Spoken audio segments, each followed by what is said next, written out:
আসসালামু আলাইকুম ভিউয়ার্স, কেমন আছেন সবাই? আশা করি যে যেখান থেকে আমার চ্যানেলটা দেখছেন ভালো আছেন, সুস্থ আছেন।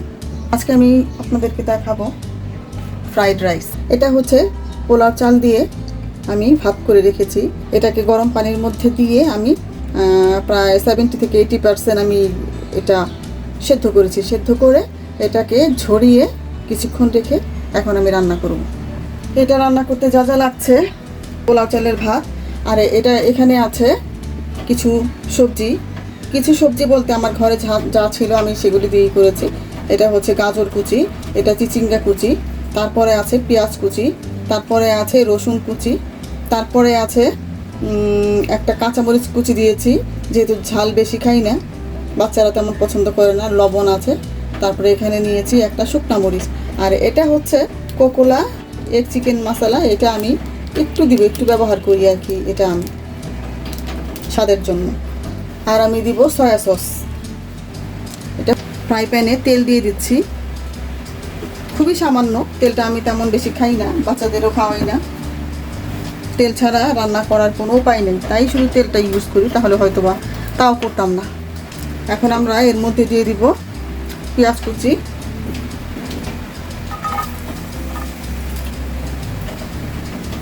তারপরে আছে রসুন কুচি,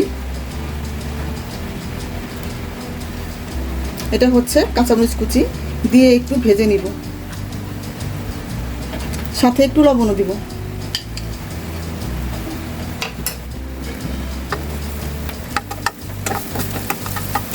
ব্রাউন হওয়া পর্যন্ত আমরা একটু ভেজে নিব। এ পর্যায়ে আমি দিব গাজর কুচি, চিচিঙ্গা কুচি, একসাথে দিয়ে নেড়ে চেড়ে নিব।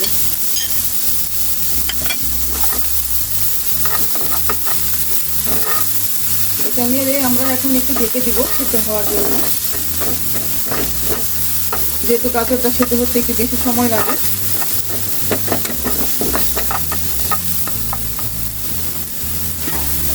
এখন আমি এটাকে ঢেকে দিব। এখন আমি এটাকে খুলে শুকনো মরিচ কুচিটা দিয়ে দেব। শুকনো মরিচ কুচি আমি কিভাবে করেছি দেখুন। এই যে এখানে শুকনো মরিচের বিচিগুলি যে আছে, এগুলো আমি নেব না। আমি নিয়েছি শুধু খোসাটা, শুকনো মরিচের খোসাটা নিয়েছি সৌন্দর্যের জন্য। আর এগুলো আমি কিছুই নেব না, বিচিগুলো আমি ফেলে দিব। এখন আমি নেড়ে চেড়ে ঢেকে দিব। রান্নার কোনো শেষ নাই, অনেকেই অনেক রকমের রান্না করে, অনেক পদ্ধতিতে রান্না করে, সবভাবেই খাওয়া যায়। এটা আর একটু ঢেকে দিব। কেমন হয়েছে দেখি। হ্যাঁ, হয়ে গিয়েছে। এখন এটার মধ্যে পোলাও চালের ভাতটা দিয়ে দিতে হবে।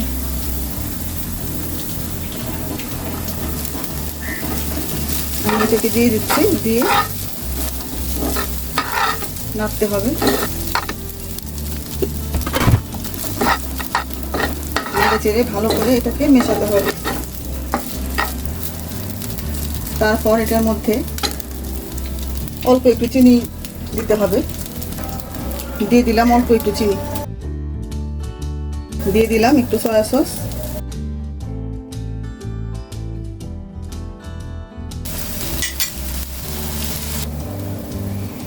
এখন একটু নেড়ে চেড়ে ঢেকে দিব কিছুক্ষণ। বেশিক্ষণ লাগবে না, 3-4 মিনিটেই হয়ে যাবে। এখন একটু ঢেকে দিব। এখন এই মশলাটা এর মধ্যে অল্প একটু দিব।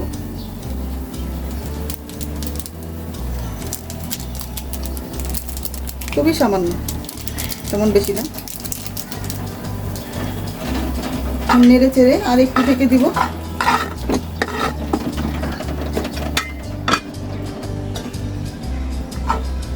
হয়ে গিয়েছে আমার ভেজিটেবল ফ্রাইড রাইস। হয়ে গেল আমার ফ্রাইড রাইস রান্না। খেয়ে জানাবেন কেমন হয়েছে। দেখা হবে পরের ভিডিওতে। আল্লাহ হাফেজ।